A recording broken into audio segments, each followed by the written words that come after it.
Welcome to the Water People podcast. Today, we're in conversation with professional surfer and biochemist Cliff Kapono.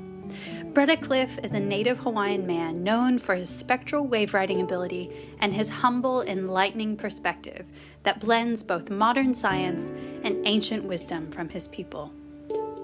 This episode is presented by the Pryor Family Foundation in partnership with Greening Australia, who believe that our personal, social, and economic well-being are inextricably linked with our land and sea. Greening Australia works to restore Australian land and waters to produce healthy, productive landscapes where people and nature thrive. Learn more about their work via greeningaustralia.org.au.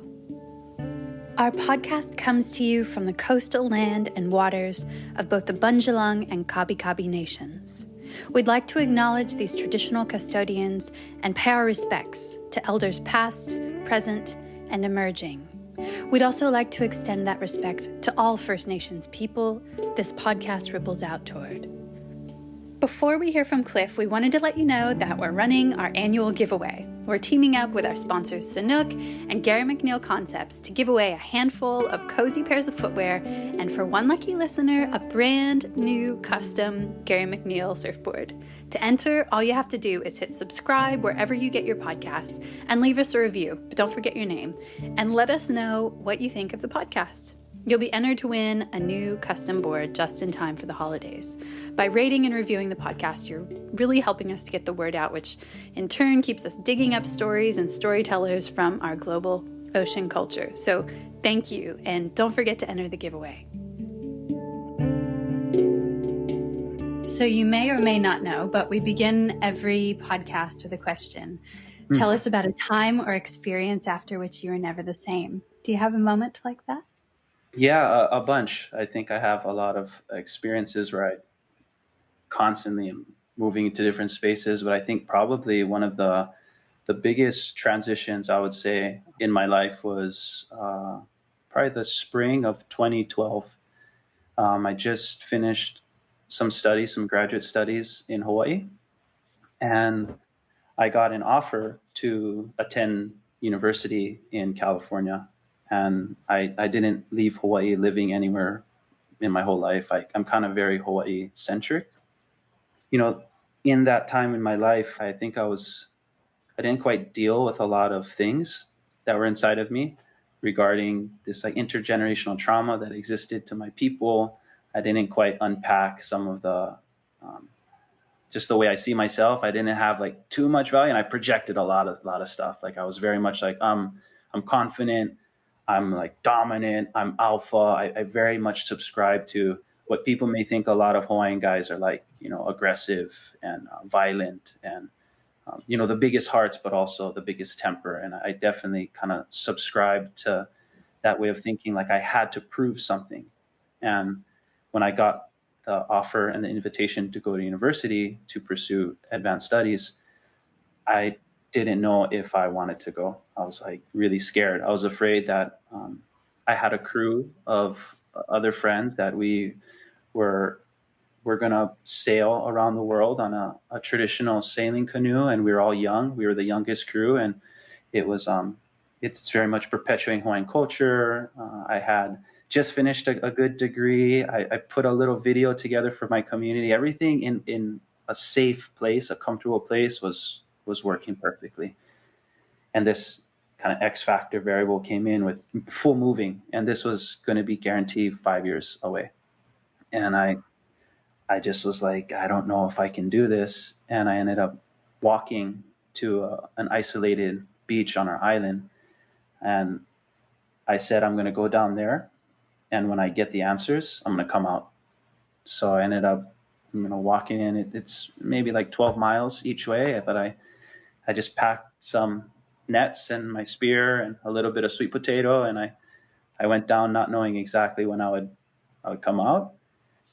And I walked in, and I remember just watching the moon get bigger, and from dark moon to like it was getting bigger and bigger and bigger. And I don't really know exactly how many days I was down there, but I was waiting for a sign from like either was it the ancestors or from Hawaii. Like I was really waiting for something to direct me into the right decision.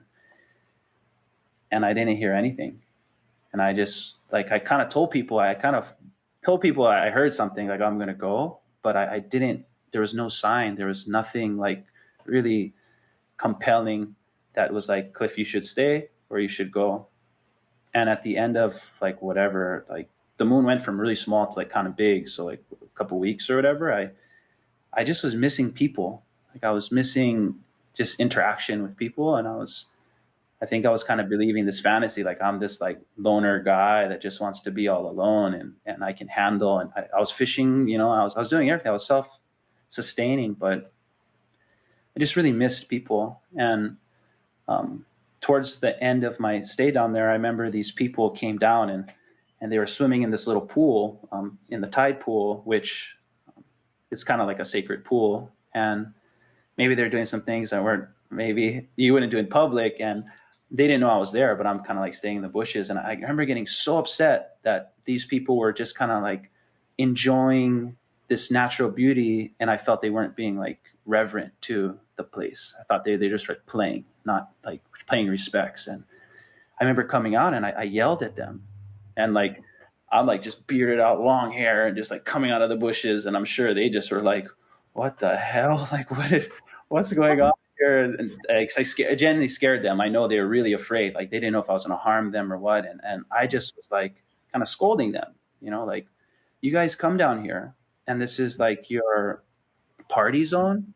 Like, you have no respect. And that was like, now that I think about it, that was kind of unfair for me just to put something on them that they were just coming down and hang out. And what I realized, it was, I knew they were tourists. That's what it was. I knew they weren't from there. And there was some prejudice that I held in myself for a long time. And I projected that prejudice on them unfairly. And, towards the end of me kind of getting upset, I calmed down and I told them to beat it, get out of here. But it's like 14 miles or whatever to get out. So they're not just going to like pack up and leave. So I kind of cooled off a little bit, and they came back. They left, but they came back in the evening and they brought me some like little bit of candies and things like that as a way like to kind of like make peace and apologize. And after thinking about that, I felt like a dick, like that these people were just trying to enjoy this beautiful space, and they have some self-righteous person coming out telling them how they have to live their life.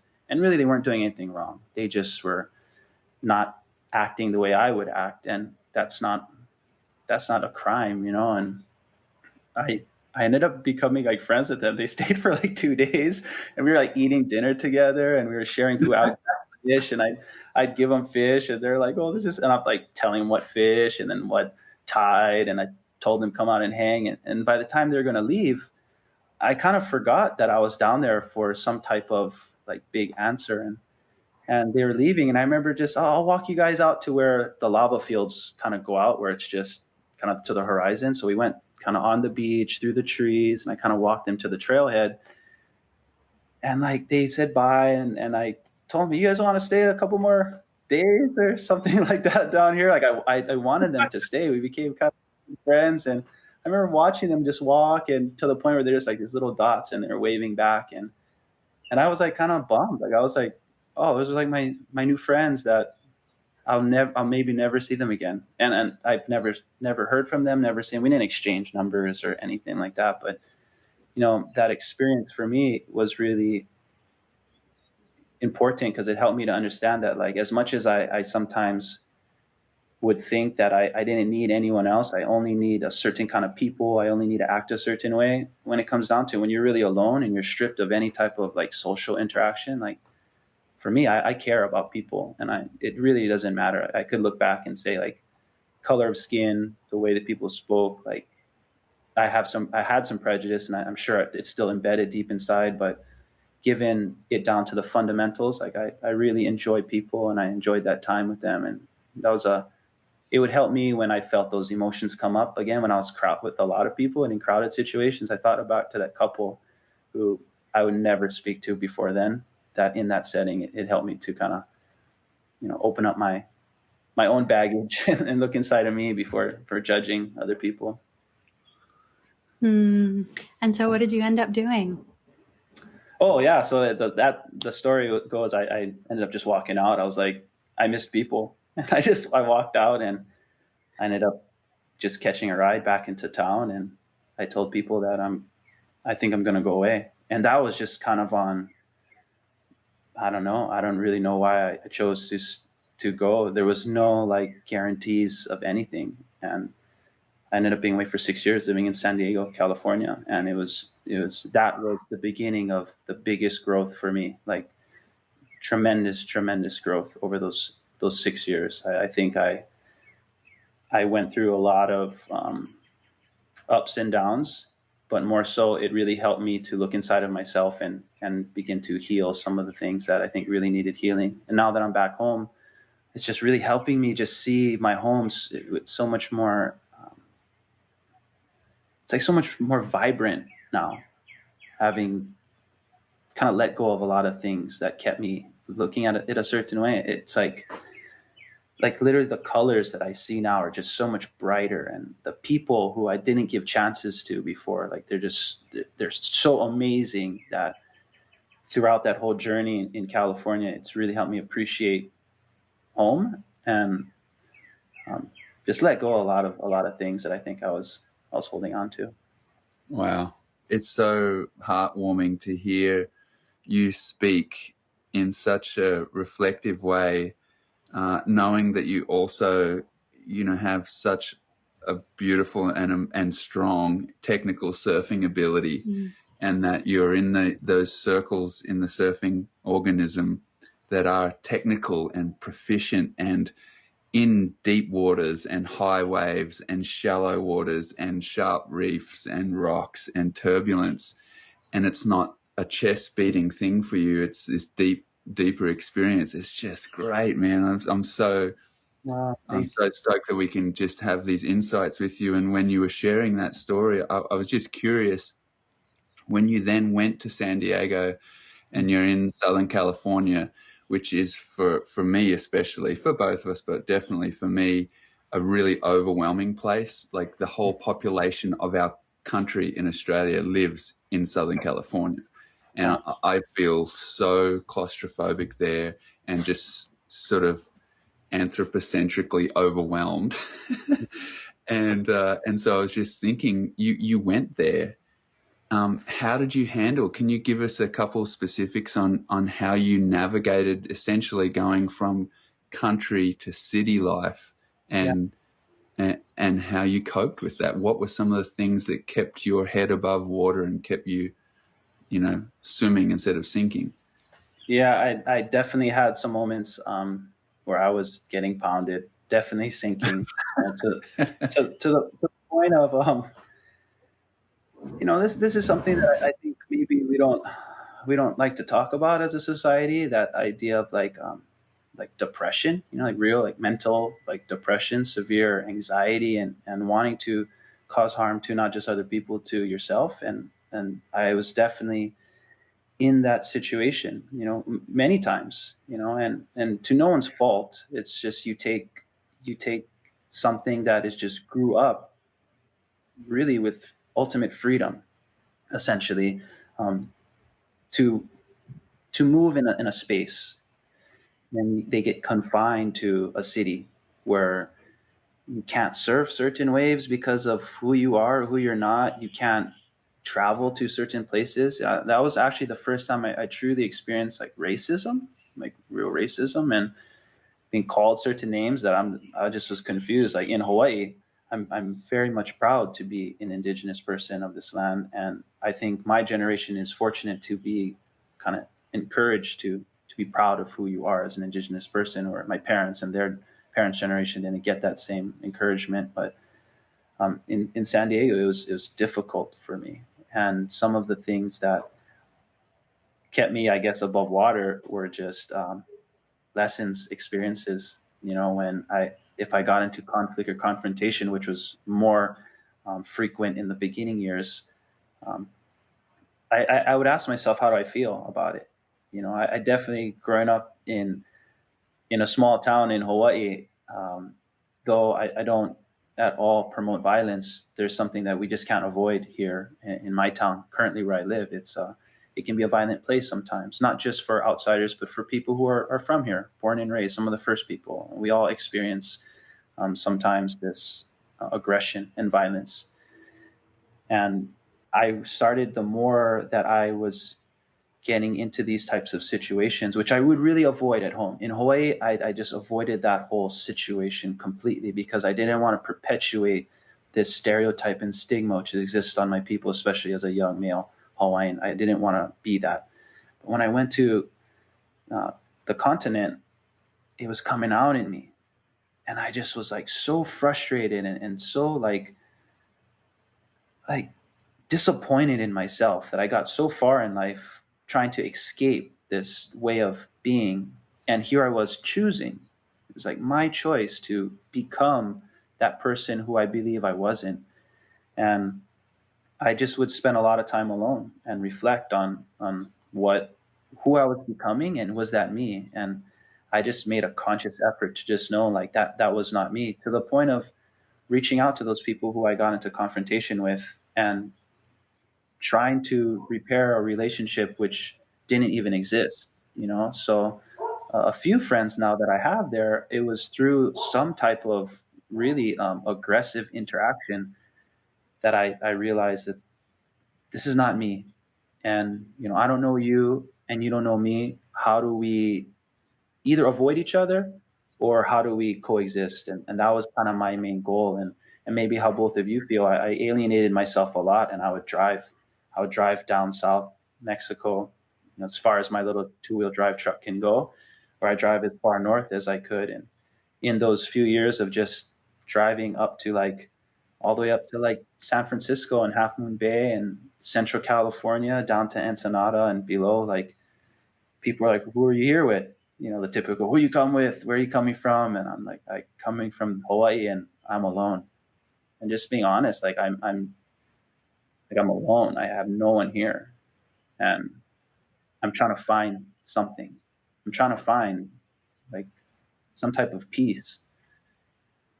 And when I just was honest and didn't care that of trying to be the tough guy, oh, this Hawaiian, you're nuts. I remember paddling out to the first time out to a tall wave in Mexico. And this guy was like, you're sitting on the shoulder. You're afraid. I thought you were Hawaiian. I thought you charge. And instead of trying to, I do charge. I surf big waves and this and that. I just was like, yeah, I was pretty afraid out there. It's the first time I ever surfed cold water when it was big, and I was afraid. And he's like, oh, wow, you don't have to be afraid. It's like, you got the rubber on, it's going to help. And it literally, just by being honest and not having to be tough guy, it just dissolved. Yeah. And I think that's what really kept me around, honestly, is was finding those relationships where in the honesty, they were just so compassionate towards me. And I don't know, it's just, I feel everyone's got that. Every person has that inside them, no matter how much of a dick they may seem. I believe that there is that in everyone, and that so many people have shown that to me. It just kept me kind of wanting to make it. I was trying my hardest just to survive that time up there. And it started to get a lot easier when I made positive relationships. And now I'm really hoping to return those kindness, in my home. And I'm constantly telling people to come, and hopefully I can just show that love that was shown to me, because it was big. That's what kept me. So I guess it was the love that those people really shown me kept me sane, because I definitely wasn't surfing as much as I wanted to up there. Oh, beautifully said. Thank you. I mean, that's really the power of community, especially. I mean, we both have such incredible reverence for your culture and for the history of surfing that comes through Hawaiian culture. And one thing that I don't know if it's envy, but I respect so much is the sense of belonging that maybe I project this, but that I project onto Indigenous people, having that long legacy to a particular place, to particular ecosystems, to the sand that your ancestors walked on and the waves that your ancestors rode. You can ride them and you can feel them in those places. So many of us who are like European mutts, basically, we don't have that tangible belonging that I feel like many Indigenous people get to connect with, or hopefully get to connect with. And so I was wondering if, the sense of belonging or not belonging was something that you felt during your time in California, the absence of your people and your place. Totally. And that's something that I definitely felt that I was lacking in indigenous connection to the space, because that indigeneity for me is more about the connection between myself and the the ancestor of the space, whatever that may be, whether it's through the organisms, whether it's through the culture, the perspective, whatever that old ancestor is. That's what I long for, just because it's comfortable at home. I can look out and see the clouds, and like those clouds to me give me a sense of like peace, and the wind is like oh, this is the type of wind that is common. When the wind changes, oh, that's a different kind of wind that we have, that's signifying something's going to happen. So all these little things that I feel I was privileged to grow up with, I didn't have that in San Diego, and I longed for it. And I did reach out. I very much tried to participate in the Kumeyaay Nation culture, whether it's going to different ceremony, and also trying to use my time at the university, which um, the land where my lab was, that's where they found the oldest human in North America. And it was from the Kumeyaay people. Like, these people, the wave below the university, it's a big canyon wave, and it's I'm sure you guys surf Black's Beach down in San Diego. It's just a deep water wave that has these canyons offshore that, because of the bathymetry, it causes these waves to refract and swell in a certain way, which is unique to the region. And these people, they have been around in that place since before that canyon was underwater.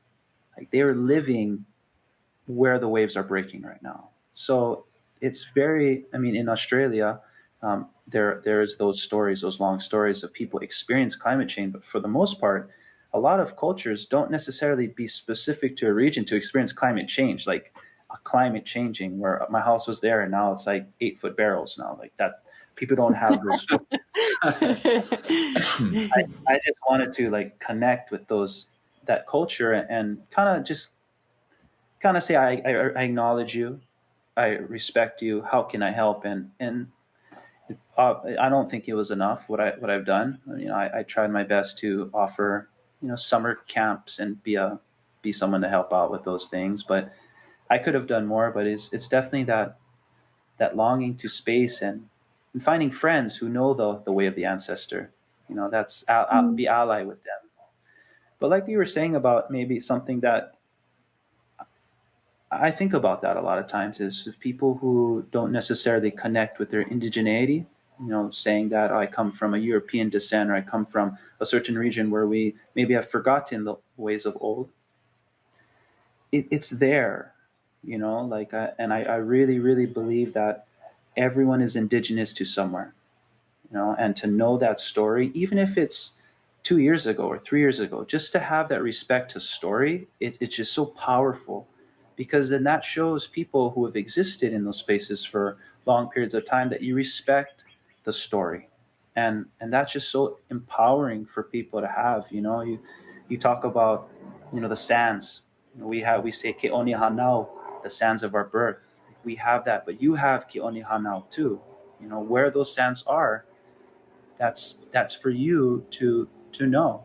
And the waves, it's all coming from the sun, and that's all of our sun. And that to me, it's like it connects us. This ocean that we have, the winds, like these waves move across the planet, and like I don't know, it's just such a great metaphor of our relationships, and that sense of indigeneity of we have it, we all have it. And I'm trying to move away from qualifying people's indigenousness, that indigeneity, and I want to move more towards where are we in the now, where did we come from, and where are we going. And if we're working together and we're allies in that, like, we are more than just friends. Like, we become like family. And that's who I would really love to begin to form these deeper connections to go forward, because at the end of the day, if we don't have a place, we can't be indigenous. So the place is like the ultimate, and if we're all trying to defend our place, then we're going to have, like, we are the ancestors of tomorrow. So our future generations are going to look at us as the ancestors, and they're going to have that indigenous story if we show we had a story and we continue to pass it on, regardless what it is. My people migrated here to Hawaii. They came 90 generations ago on the seventh canoe of the second migration from Tahiti. So, like, I came here too. And sadly, the first people, they led to a lot of extinction of native birds. We had the tall flightless bird that lived here, the moanalo, and it's gone. We were like, oh, this thing's easy to kill, easy to provide for us, and it's extinct. And that was native people that did that. So, like, I can't hate on any person's hustle, but once we found out, we try to correct and establish an equilibrium. And I think that's the power, is acknowledging maybe what's not working and just moving into and adapting into something that's going to work, And I hope that, because I don't want people to feel like they are without a story, And even if someone feels that way, they can begin to write that new story for the next generation, because that's what story is going to live on if it's worth, telling.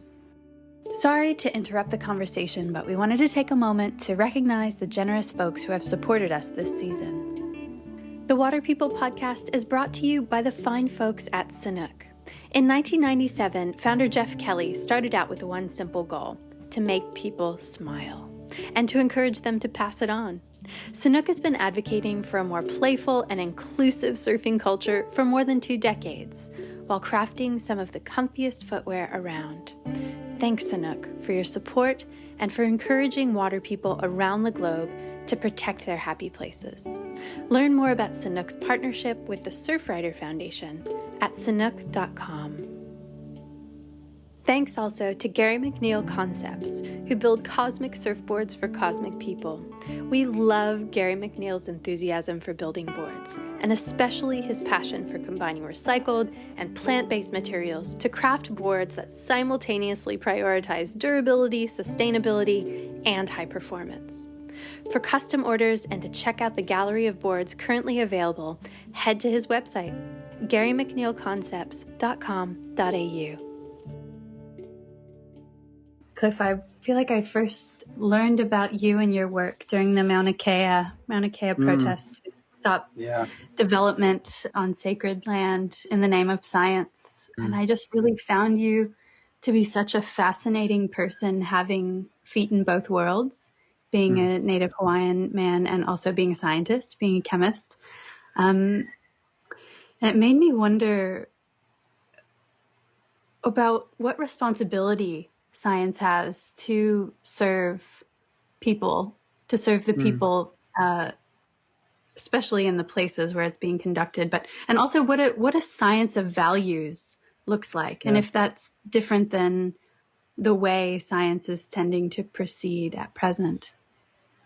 Yeah, I mean, that Mauna Kea, it's a sacred mountain. It's the pinnacle of our mountain on my island. I grew up on the slopes of it, and there's just a lot of good memories and a strong relationship to that place. And with the proposed 30-meter telescope that is going to be put on top of the mountain, it's just, I felt like a real responsibility as a native person who grew up right where it's going to be built, also having a connection to the technology to try to at least join the conversation, because this was like the whole reason why I wanted to do any of this science stuff.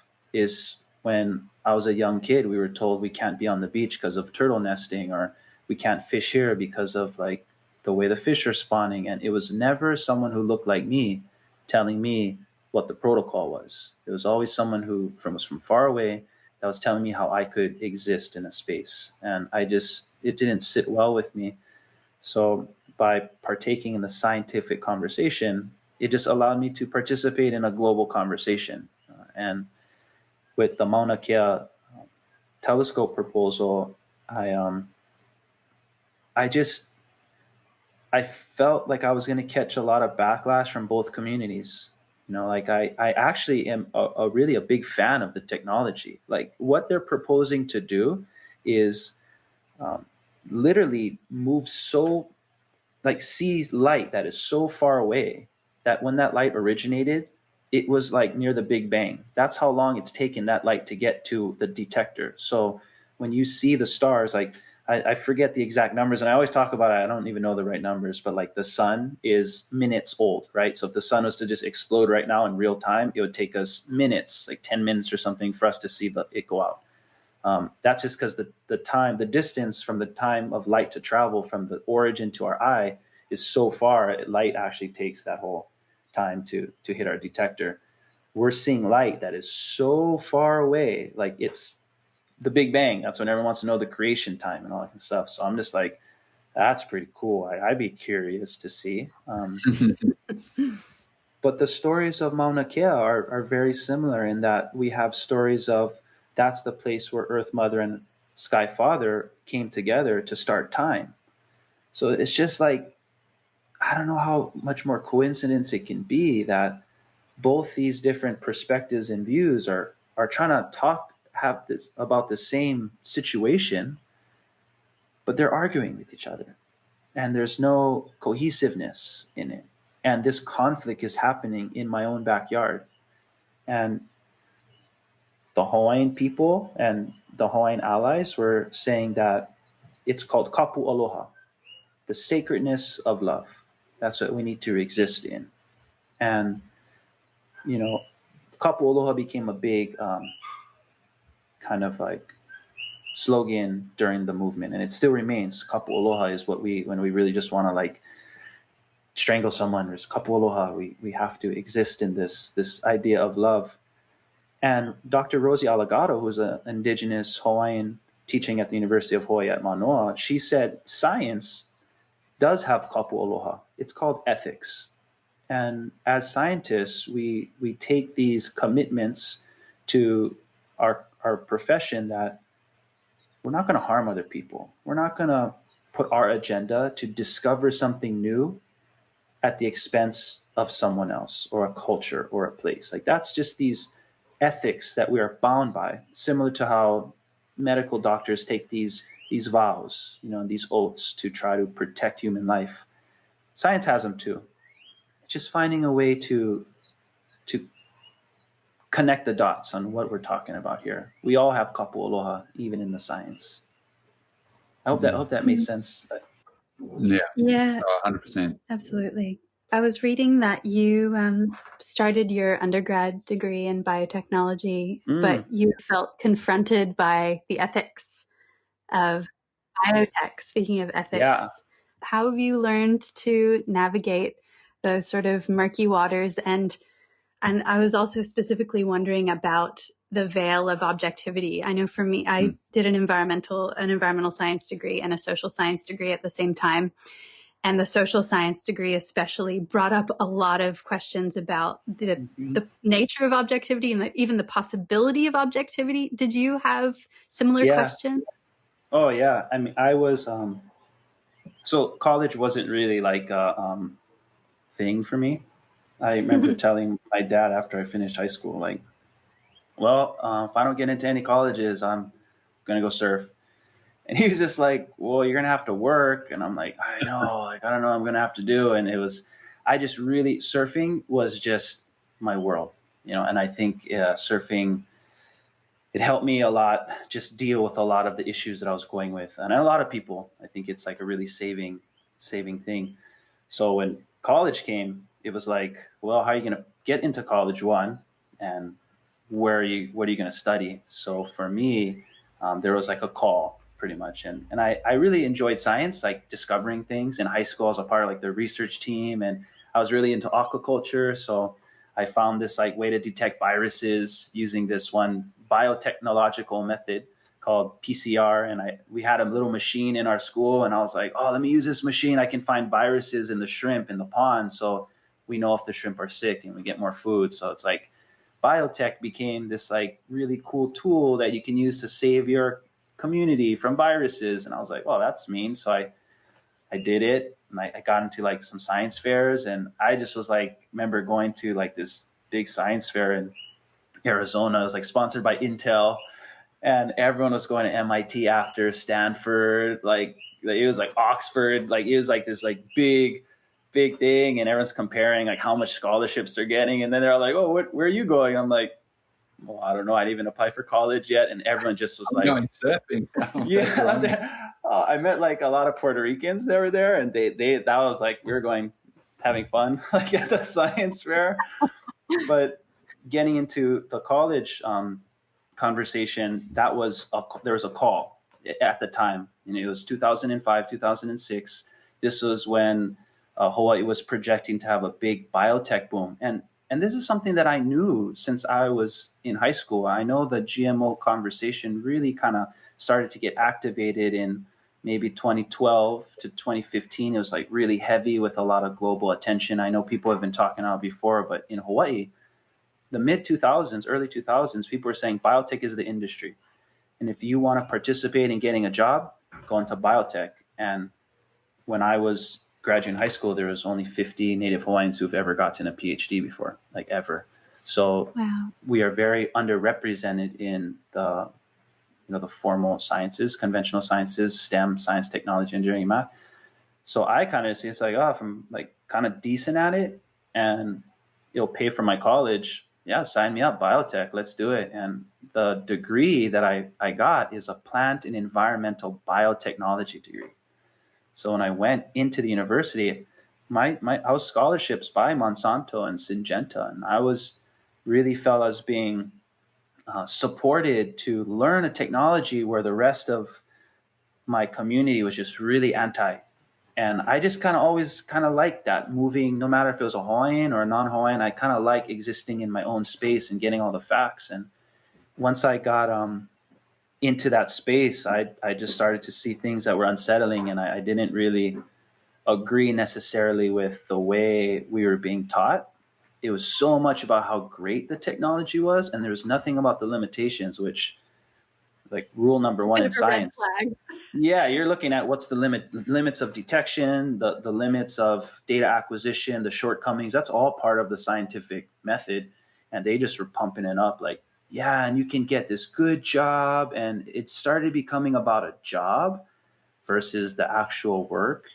And I remember at the time they wanted to patent some genes in taro to protect it from disease. And in our culture, the taro plant is seen as a family member. There's a story of our creation where two of the gods came together to make the first man. They had a stillborn, and the stillborn was first planted in the earth, and from that a taro plant came out, and then the second sibling was a human, and that child grew knowing that that's my brother, the taro plant.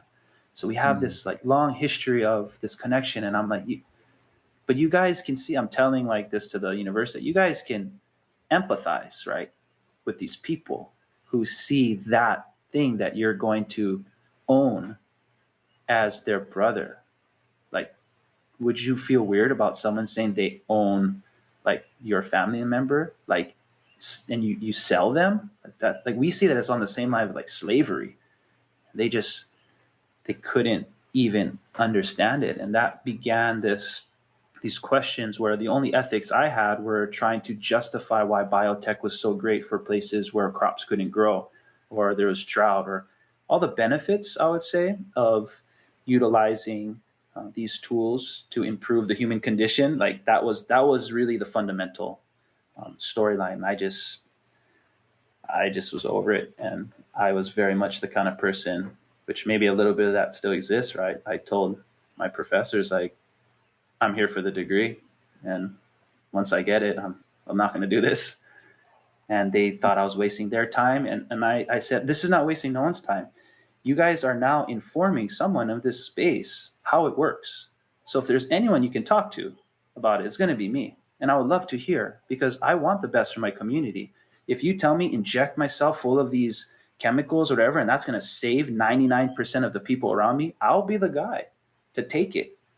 But I'm not going to force someone who doesn't know the consequences to do something like that and make them believe that it's what they have to do. Like, that's that idea of colonization. I think that's something that when I try to share, decolonize our minds, it's let's break away from this thinking that we have to do something when we don't even understand why we're doing it.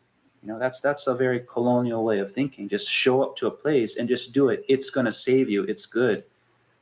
I don't know if that's the way to live, especially in smaller communities where we're very dependent on expertise of individuals. Like where I come from, we can't all be chemists.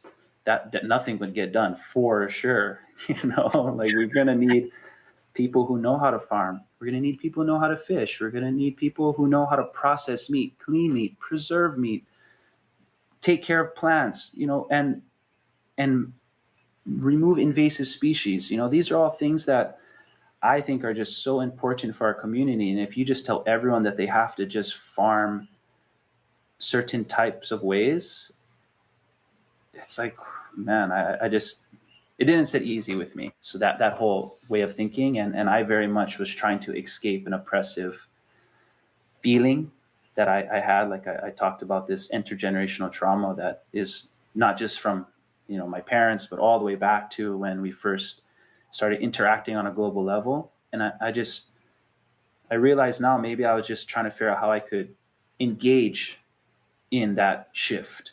I know the change is coming. I know globalization is here, but I just want to participate. Like I want to contribute, and I want to be able to be seen as having valuable perspective. So selfishly, because I felt that value wasn't there for so long. And I thought maybe biotech could give me a little bit of that. And it has actually.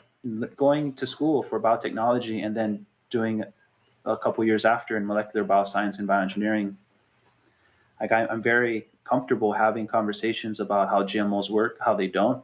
I'm comfortable with the idea that I might have to partake in the idea of GMO, but I'm very comfortable with the idea that I don't have to.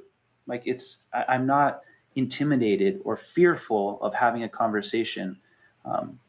Like I live now next to some fields where I'm very comfortable now going up and speaking with the neighborhood farmers who are just trying to make ends meet. A lot of times these people are immigrants from another country who are just trying to stay afloat and being like, hey, look, this chemical inside of this common spray Roundup, I'm allergic or my family's allergic. So how do we work together so we don't have to use this? Do you need a little bit of help here or there? Like, you want me to come in, weed eat? You want me to come in and like help with something? Like, how do we work together so it's not a cost to you and it's not a cost to me? Because we don't want to poison this place. And I can say, look, you keep spraying this, we got so much nutrients there that we can use. You remove the nutrients, we can't harvest as much. You're going to lose out on all this potential earnings. You come over here, we got a bunch of compost. Why don't you take some of that? Reverse that whole type of conversation. This makes me think of a book I'm reading right now by Wendell Berry, who are you aware of that amazing American farmer and writer? Yes, poet, yes. Yeah, of course. I'm reading his Back to the Table book. It's all about like the family farm, like family sized localization, farming. And he was so beautifully writing about the lack of conversation that agribusiness has had with people on the land for so many years, that it's not a conversation that's been having. It's been a one-way street of talking at people. But there hasn't been a reciprocal conversation going on. And then that has been passed on to the farmers themselves and the people who are then sort of being economically forced into monoculture, big scale farming, where then their relationship to land is not a conversation anymore. It is a one-way street as well of Totally. just using the agribusiness chemicals and that approach that doesn't listen. So it's so beautiful to hear that you're having those kind of conversations that would open up a conversation for those other people who are there right next door with you, and the land that they're just trying to work. And we're seeing the same thing here. It's really pretty classic. Across the road from us is sugarcane farming, and that's just being replaced by macadamia trees now. And then our whole sort of neighborhood are trying to talk about how we can all be in conversation together to do better with each other and this land. And it just seems like that's just popping up everywhere right now, like all over Australia. I know in North America there's a lot of discussion about regenerative organic agriculture, and standards being set and certifications being created, and it's just such an exciting time that there is the potential for more conversations to be had, rather than that one-way street. Totally. Yeah. I mean, that's what we aren't necessarily these amazing farmers, and we're not these like incredible fruit bearers. We do what we can. But there are people who are just insane experts at this, and we're trying to support them by purchasing whatever types of vegetables or fruits or anything that they have, even if it comes at a little bit more of a premium, and that's a conversation that I think we try to really support. It's like, it's a little bit more expensive, but what's the real cost on our end if they're spraying right across from us? So how do we become the solution instead of just the regulation? That's kind of the conversations that I think I really want to participate in. Yeah, hearing you talk about solutions and spraying makes me think about your surfer biome project and our microbiomes, and how deeply interrelated our own microbiomes are and that of the soil around us. And I was just interested to hear a little bit more about your findings from that project. Yeah, I'm very, very excited by the idea that we can look at microbiomes as a part of our human being now. Like before, we were thought, we're just a human and we get exposed to the environment, and it can hurt the human, when really the environment is so ingrained and embedded on a genetic level into our whole composition.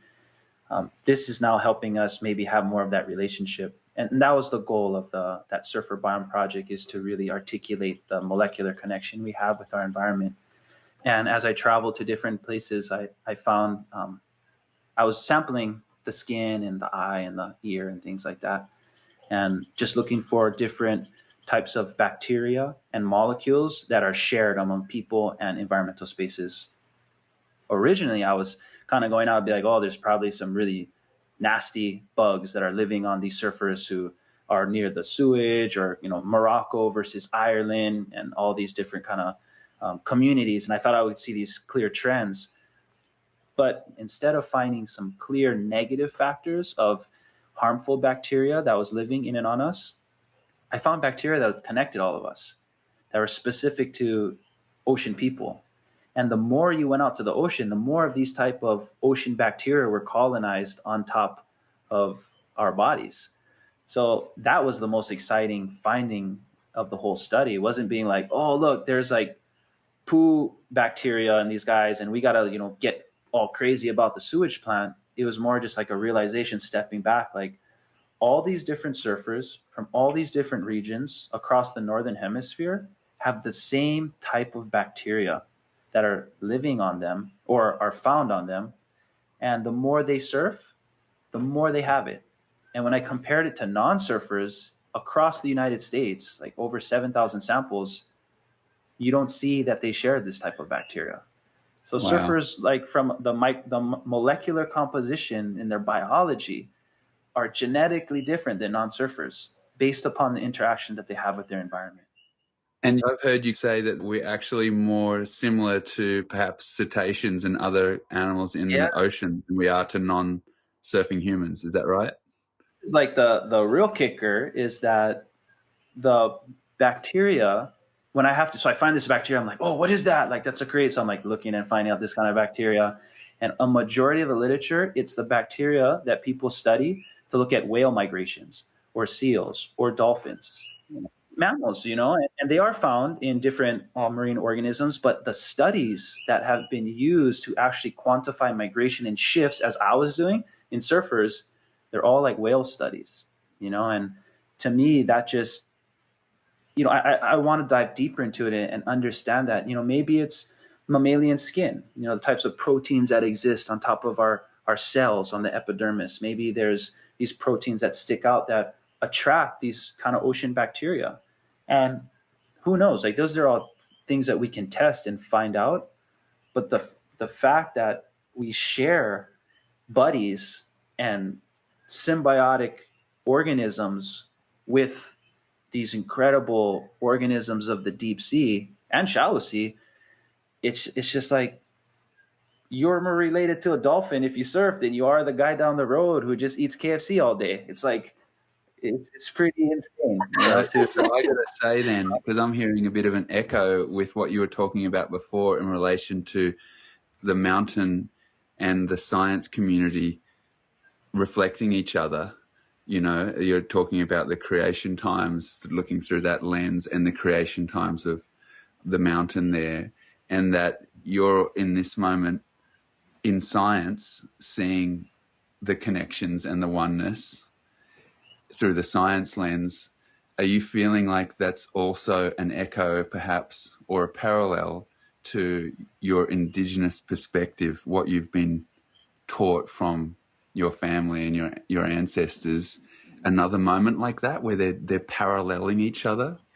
Yeah. I mean, that's really like, that's the whole like summation of what this all is about for me. Is, like I said, I grew up feeling that my culture didn't matter to the rest of the world.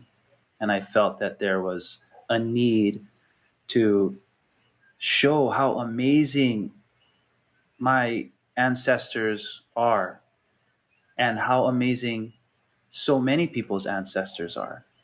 And I didn't want it to seem as just this foreign concept where people can't engage in those stories. They can't engage in those perspectives, because I really believe they're inclusive and they're so empowering for people. And I just wanted so desperately for the world to see the beauty in these stories. And science became that tool that I could use to articulate, because for whatever reason, science has become this global culture that people have accepted. And I don't know if that's for better or for worse, but if people say some expert said, people just believe it. And how could I leverage that? Because my agenda that I'm selling is that we can look back to our own ancestors and find those solutions and find those stories. Like, it's there. And how do I become like a vessel to share those stories? We just released an episode with Helena Norberg Hodge. She is a localization pioneer and an economist, and she also wrote a book called Ancient Futures. And she really clarified for me the absolutely essential nature of, yes, respecting modern science, but that ancient wisdom, the wisdom of your ancestors, the collective wisdom of all of our ancestors, is essential to move forward in a healthy and sustainable way for Earth to stay habitable for us. That the wisdom is already there. It's already there. We just have to remember. We have to reconnect, and we have to empower wisdom keepers like you and recognize the incredible ways that you're bridging the ancient and the modern to create, and forge new pathways forward. I feel like, I don't know if I'm a keeper. I feel like I'm more a director. Like, I just want to channel it into something that I just truly believe it works. And I truly believe that there's value in it. And with so much pride and value towards my own heritage and culture, it's helped me to really just appreciate other people's indigenous culture as well. And kind of really hit home for me too when I was speaking with a good friend of mine now who lives in Ireland. His name's Fergal Smith, and incredible surfer, farmer. And I'm not too sure if you both have interacted with Fergal or not, but if you guys haven't, I'm sure you will soon enough. He's an incredible surfer. He's also an organic farmer in Ireland who is now producing upwards of 40 families with vegetables for the region. And he's like legit surfer, like cover of Surfer magazine, traveled the world, like surfed all the heavy waves. This and so humble and so kind. And he hosted me when I was doing the surfer bomb study. He hosted me for a few weeks at his farm in Ireland.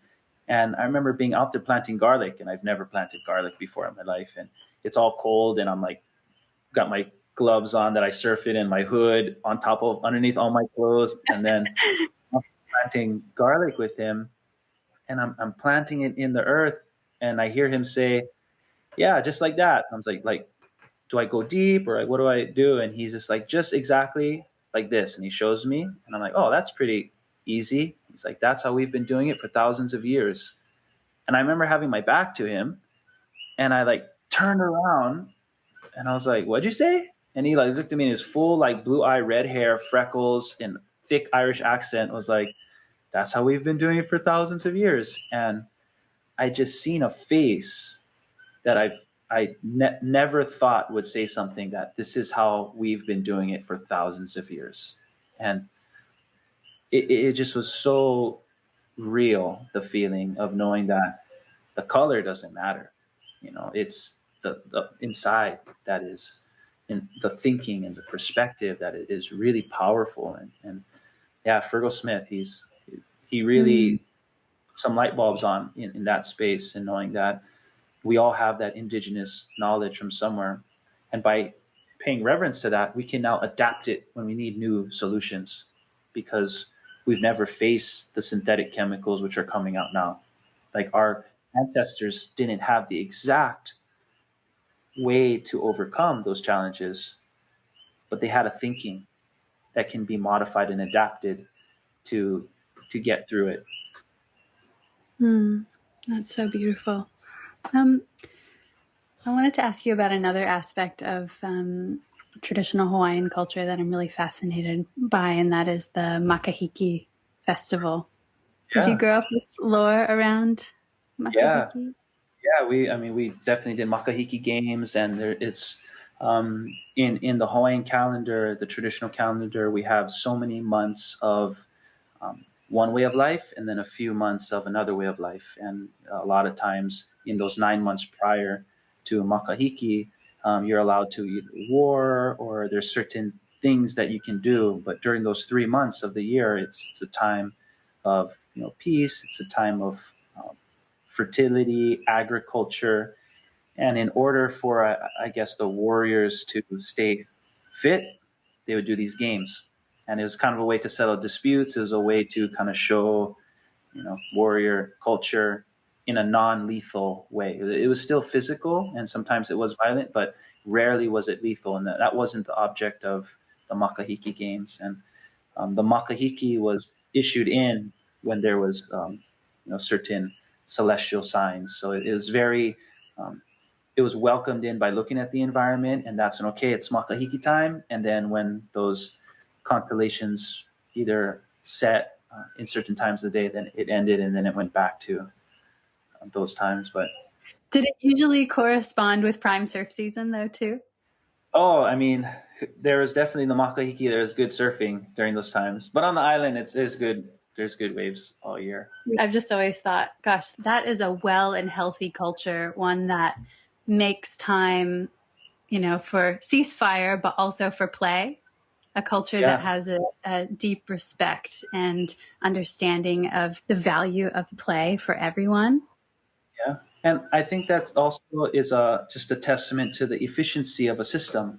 One of the I guess the easiest ways to see a highly efficient system is the amount of leisure in a culture. So if you have so much leisure, that means and there's a big population, there's obviously something going on that's right. So surfing Yeah.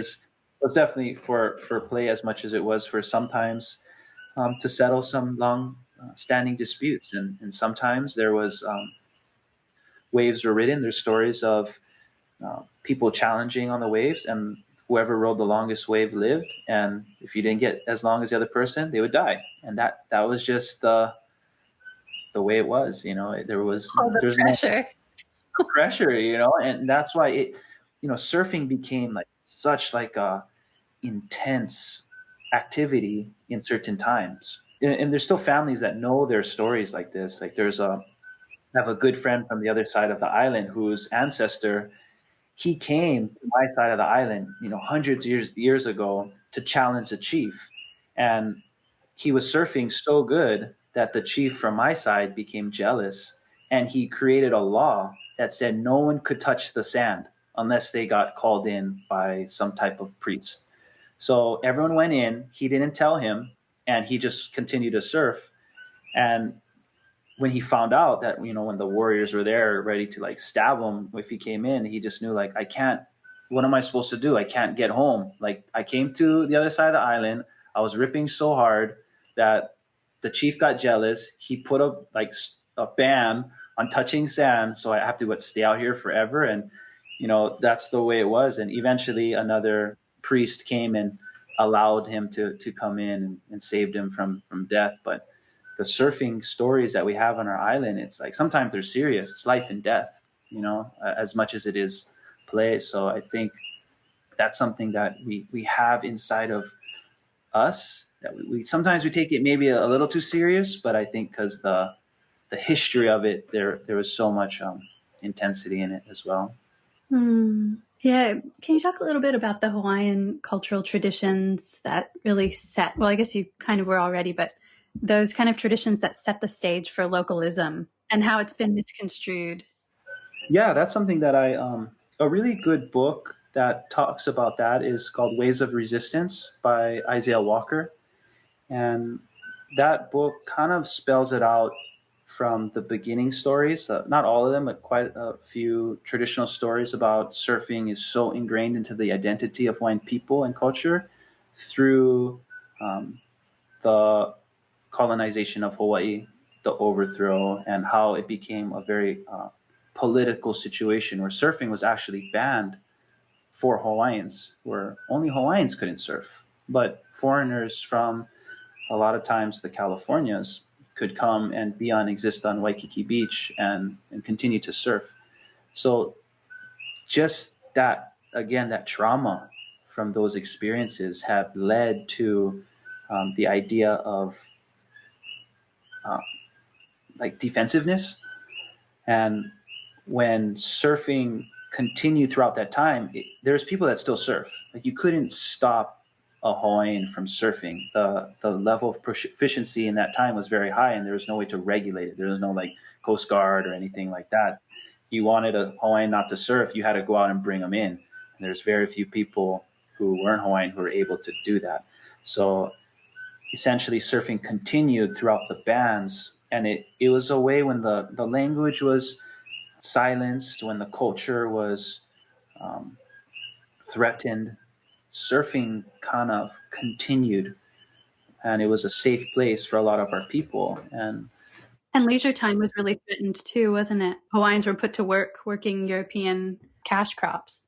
Oh, totally. And it was, I mean, 80 to up to some people estimate 90% of our population died, and this was a time where it just was it's not atypical for marginalized communities to experience these types of histories. But again, from like 1776, we were like, everyone was brown and no one was coming in telling us anything. We had our own world. Our universe was Hawaii. Like, Malama Aina, Aloha Aina, that was our universe. That was Hawaii. Hawaii was the everything. And when we seen there was a different place, there was different people, it just like shook us like to the core. Well, we wanted to engage. We wanted to participate. We weren't trying to fight anything. If you look at how the relationship existed, we weren't very violent to the outside. We were very inviting. And as time went on, a majority of the illness took out populations. Surfing became this way to hold on to something. And it was even Hawaiians that changed their whole religion. We went from a certain type of very ancestral religion to a Christianity based society. And that was a Hawaiian choice. And surfing was again outlawed in those spaces. And the relationship is just so strong, and it represents more than just surfing for oneself. It represents, again, this idea that we made it throughout all these challenges. And that's why surfing is so just, whether people even can articulate it or not, a lot of the Hawaiian people feel that connection, that we know the image of sliding on wave from our ancestors. We have that, whether we choose to slide or not, we all have that in us. And it's such a beautiful thing to know that's a part of our culture. When someone comes from the outside and we see it as a threat, we're gonna begin to resort to our last ditch efforts, which a lot of times from a marginalized community is violence. If we had, I think if the Native community had a powerful government or had a structured, organized regulatory system, we would just say like, oh, foreigners can't surf, and it'd be no issue, but we don't have those things right now if you identify as an indigenous Hawaiian person. So you're just kind of using what you have left, and a lot of times the frustration leads to the violence, and people aren't even aware that that's happening, and what I've learned is the inability to articulate the feeling oftentimes leads to tremendous frustration, and violence is the result. It's like you're speaking, but no one is listening, and you just don't know what else to do. It doesn't matter if you're a Hawaiian or if you're a non-Hawaiian. It's when you feel like you're a mute, you just become very aggressive. Any animal is,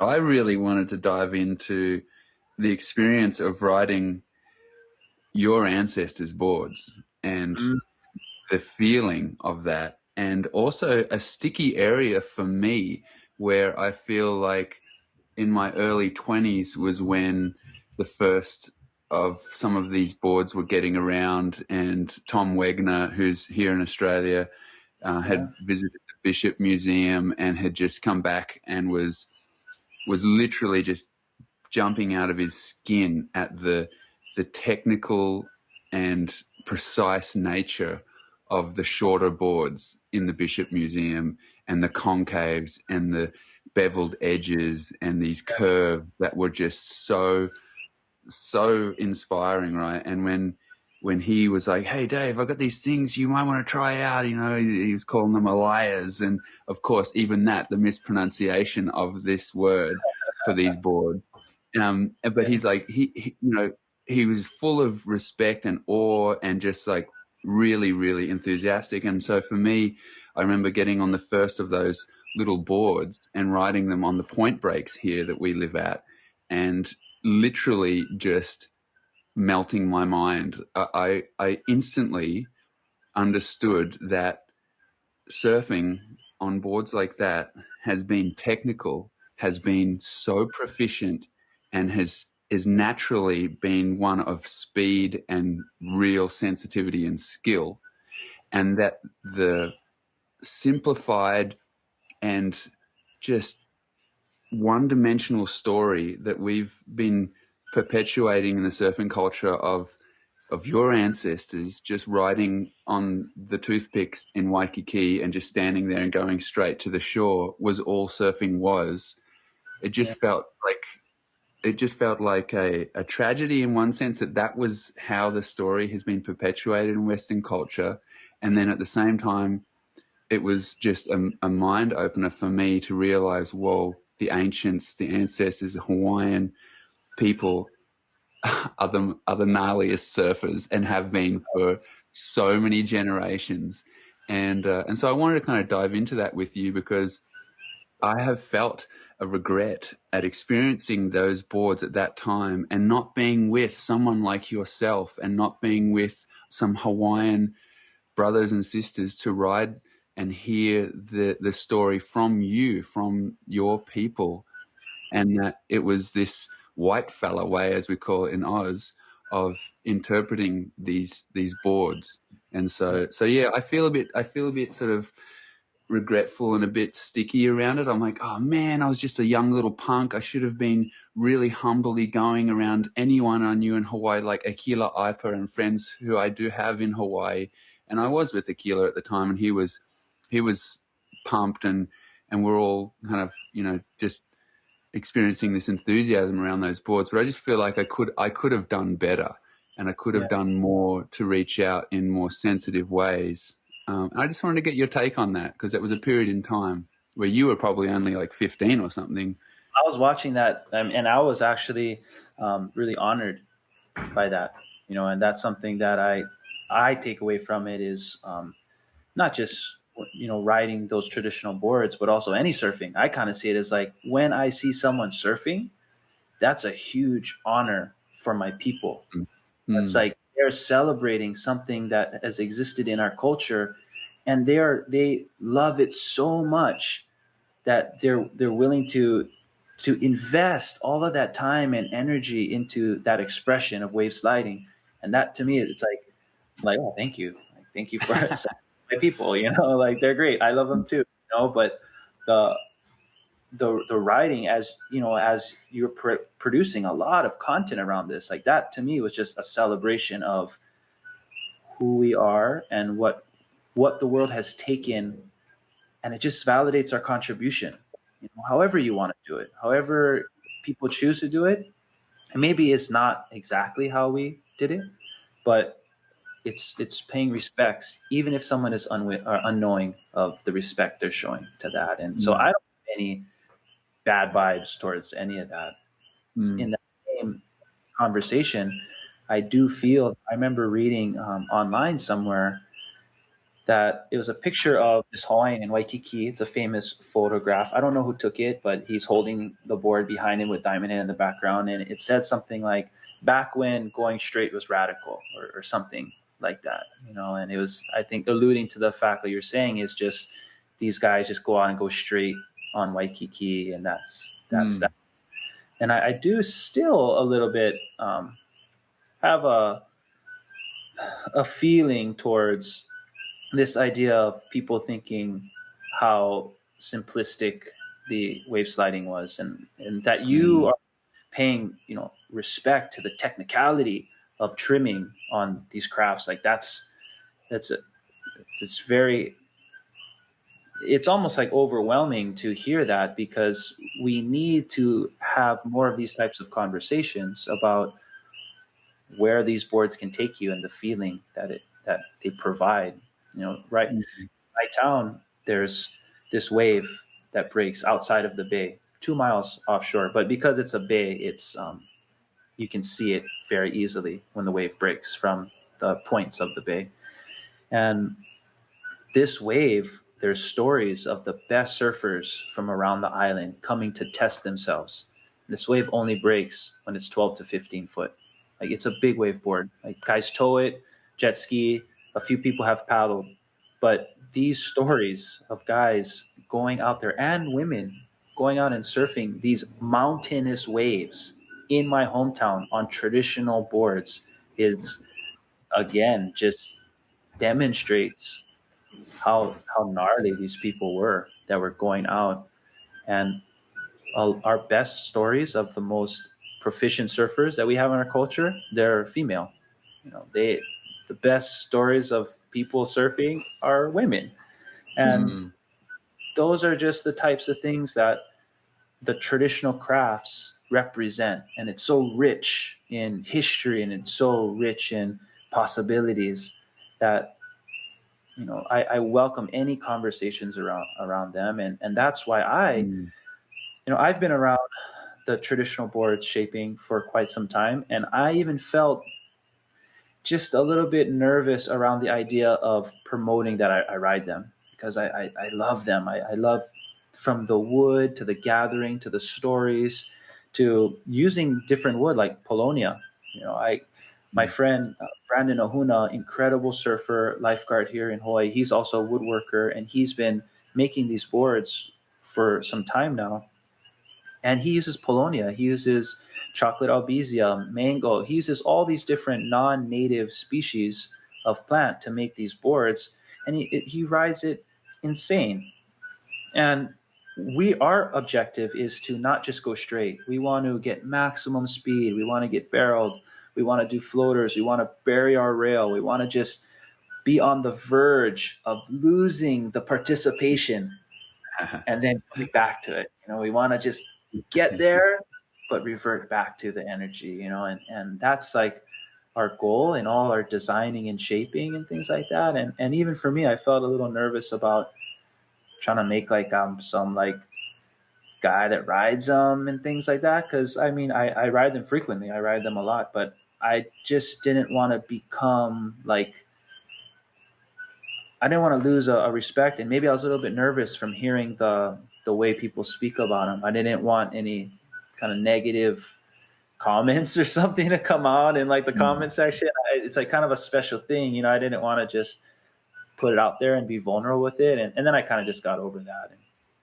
If people, I think you get over that when you have your first highline speed moment, and without any training wheels, i.e. fin, and all of it goes out the window, and it's just that pure enthusiasm. And it's been that experience for me has been one of the absolute highlights in my surfing life, has been riding the shorter boards, and then even getting to a couple of like hot curls that were, much more in the modern era, just before, Tom Blake started bringing fins into boards in the 1920s, 30s periods.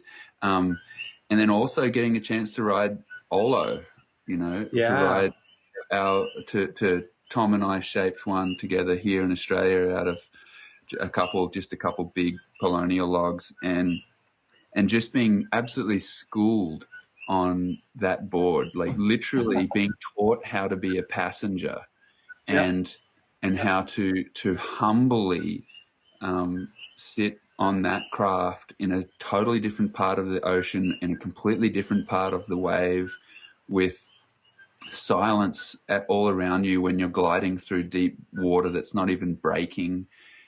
All of these things that are inherent in those designs, and of course they're different because, like you said, we're using different timbers and stuff. But we made that board, that Olo, off of direct templates from the Bishop Museum to try and get it as exact as possible, and just that in that experience that there inherently is a lesson and a voice speaking to us, if you want to hear it, and a real humbling voice in those designs is so amazing. And that's why for a few years now I've been dorking out when I see pictures of you on the Elias. And actually, tell me how you pronounce it perfectly correctly, so that we can write that.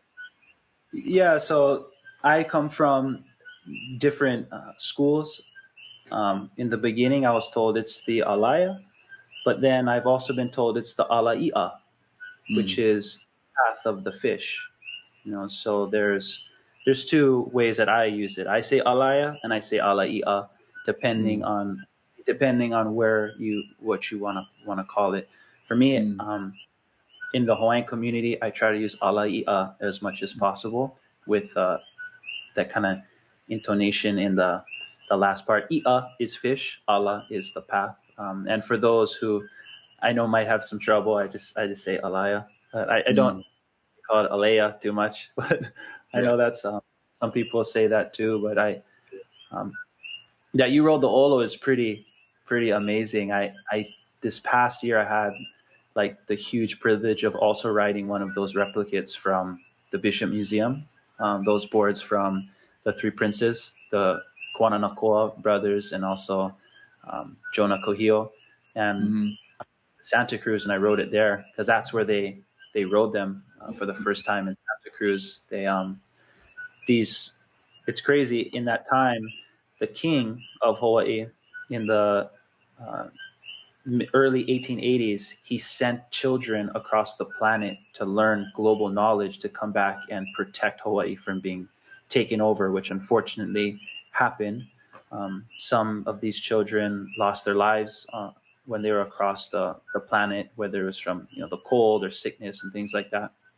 But three of these brothers went to Santa Cruz, California. They actually were in San Mateo, California, more inland, and they were going to military school and learning about military tactics from the U.S. government. Big surprise. And when they were on summer break, they would go to Santa Cruz, and they were staying on this river, the San Lorenzo River, and right across from the house they were staying was a redwood mill. So they went over to the redwood mill and they ended up shaping those boards. And I'm pretty certain that if those are the boards from the Three Princes in the Bishop Museum, that's the replicates that you may have wrote to. That one was like a 16 footer and one was like a 14 and 9 footer. There's a smaller one. So they shaped those and they paddled down the river during a swimming competition in Santa Cruz in like 1887. And people seen them surfing, and that was the first time surfing was ever documented outside of Hawaii. It was in a Santa Cruz Gazette or something like that. They're saying during the swimming competition, these three princes came on and they were doing surf swimming or surf bathing or something like that. And they were talking about how they were riding the board, falling and things like that. And that's why Santa Cruz called themselves Surf City, USA, because they have that history there. Wow. And I was so lucky to get invited up there to ride some boards that were replicates of those original dimensions from Pearson Arrow. He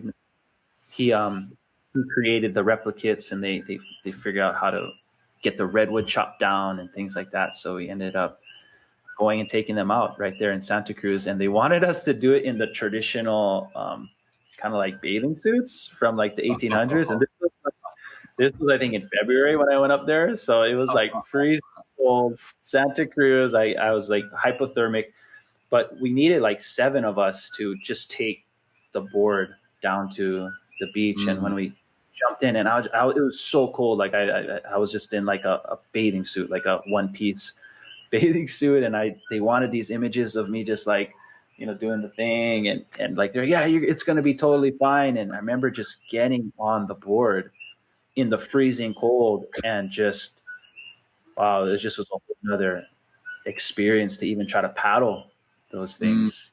And was this at Steamer Lane? Were you out at Steamer Lane then? I was in by Cowell's Beach, so it's like the furthest point in from Steamer. It is on the west, right by the pier.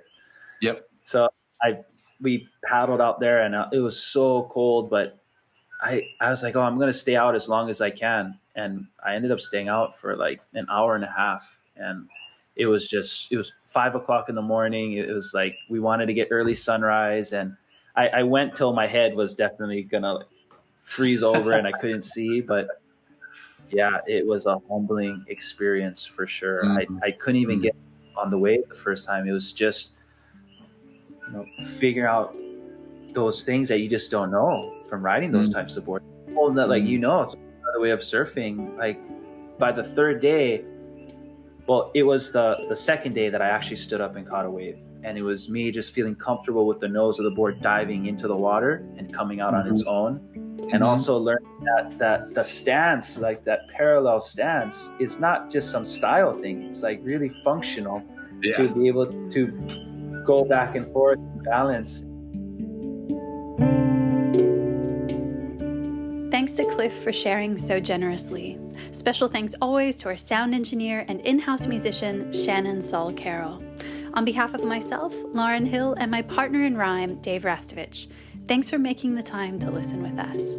We'll be continuing the conversation on Instagram, where we're at Water People Podcast. You can find every episode and some extras on our website, waterpeoplepodcast.com.